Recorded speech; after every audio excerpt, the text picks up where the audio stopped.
আমার 16 সালের দিকে দিয়ে ফেসবুকে পরিচয়, এরপর 3-4 বছর আমাদের হাঁকুমুখু কথাবার্তা চলতো, এরপর ব্যবসায়িক ব্যাপার নিয়ে কথাবার্তা হয়। এই কারণে আমি তাকে টাকা দিই, এবং কি টাকা যে বিকাশ নাম্বারে আমি দিছি ওই বিকাশ নাম্বার তার নামে রেজিস্ট্রেশন করা।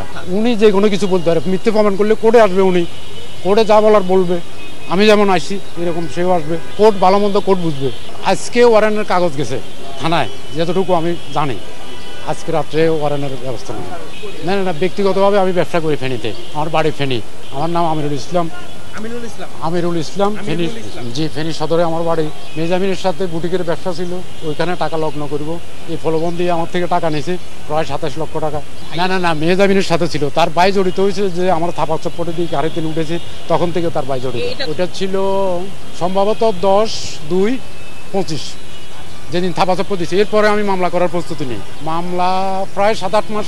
না না না না, একটু প্রস্তুতি নিয়েছি, একটু সময় নিয়েছি, এরপরে মামলা করি, আমার লয়ের সাথে বুঝি, তারপরে আমি মামলা দায়ের করছি।